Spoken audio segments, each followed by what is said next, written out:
Yes, മമ്മൂട്ടിയുടെ പ്രേക്ഷകർ കാത്തിരിക്കുന്ന ഒരു ചിത്രമാണ് ബസൂക്ക. ബസൂക്ക എന്ന് പറഞ്ഞു കഴിഞ്ഞാൽ മറ്റേ അർണോൾഡ് ഷ്വാസ്നഗർ ഇത് വെടിവെക്കണ സാധനം ഉണ്ടല്ലോ.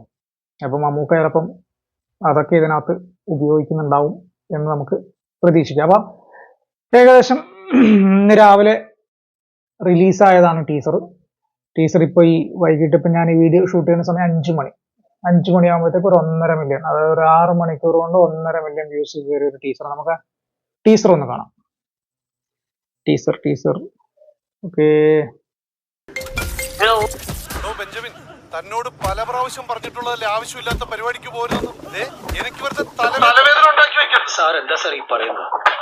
ഗ്രേറ്റ് ഷാഡോ ഗ്യാങ്ങിനെ പോലും മാർക്ക് ചെയ്യാൻ പറ്റാത്ത ഗ്യാങ്സ്റ്റേഴ്സിനെ നല്ല ടോണാണ്. ഞങ്ങളിങ്ങനെ തുടരാം. നിങ്ങൾ എവിടെയാ സാർ? അത് ബെഞ്ചമിൻ ഞങ്ങള് സെക്കൻഡ് ഷോ കണ്ടുകൊണ്ടിരിക്കുകയാണ്. ഞാൻ പടം കണ്ടുപിടിക്കാം സാർ. ഗൗതം വാസുദേവ മേനോൻ മലയാളത്തിൽ സജീവമാകാൻ പോകാൻ തോന്നുന്നു കേട്ടോ. ഒന്നിൽ തുടങ്ങി 100-ൽ അവസാനിക്കുന്ന game between good and bad.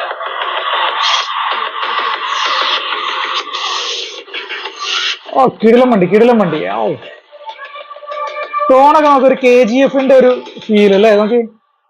So then who are you? Who's the king? Hey buddy. വായ് ലുക്കൊക്കെ നോക്കി. Get ready for the ഒന്നുകൂടെ. game.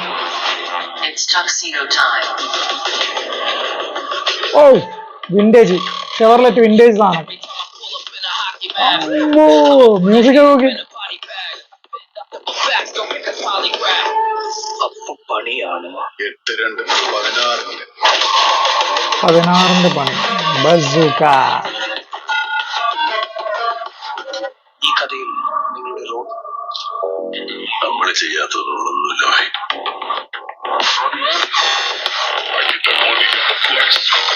ഇനി അതായിരിക്കും ഡയലോഗ്. നമ്മൾ ചെയ്യാത്ത റോളൊന്നും ഇല്ല ബായ്. ഇത് ഡയറക്റ്റ് ചെയ്യുന്നത് ഡിനോ ഡെനീസ്, കലു ഡെനീസിന്റെ മകനായ ഡിനോ ഡെനീസ് ആണ് ഈ ചിത്രം ഡയറക്റ്റ് ചെയ്യുന്നത്. പ്രൊഡ്യൂസ് ചെയ്യുന്നത് ഡോൾവിൻ കുര്യാക്കോസ്, ജിനോവി അബ്രഹാം, അങ്ങനെ കുറച്ച് പേര്. ഇതിന്റെ മ്യൂസിക് നല്ല കിടിലം മ്യൂസിക്കാണ്. ഇതിന്റെ മ്യൂസിക് ഡയറക്ടർ ആരാ? ഈ മ്യൂസിക് ഡയറക്ടർ ഇതിന് മുന്നിലത്തെ പ്രൊജക്ട് ഏതാണെന്ന് നോക്കട്ടെ. Music director Bazooka Mithun Mukundan.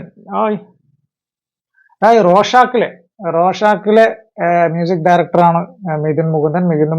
റോഷാക്കിന് ശേഷം മമ്മൂക്കയ്ക്ക് വേണ്ടി നെക്സ്റ്റ് ബസൂക്ക. ഇത് പൊളിക്കും. ട്രെയിലറൊക്കെ കൊള്ളാം, അടിപൊളിയായിട്ടുണ്ട്. ടീസർ. അപ്പോ ബസൂക്കയുടെ ടീസർ റിലീസായി. പക്ഷെ സിനിമ എന്ന റിലീസ് എന്നതിനെ കുറിച്ച് പറഞ്ഞിട്ടില്ല. അപ്പൊ ടീസർ ഇഷ്ടപ്പെട്ടിട്ടുണ്ട്. ടോണൊക്കെ അവർ മറ്റേ നമ്മൾ KGF-ന്റെ ഒക്കെ ടോണൊക്കെ ആയിട്ട് മാച്ച് ആകുന്നുണ്ട്. ഒരു ലുക്കും അതിന്റെ സ്റ്റൈലും ഒക്കെ. തിയേറ്ററിനെ ഇളക്കി മറിക്കട്ടെ അല്ലെ? ഓക്കെ.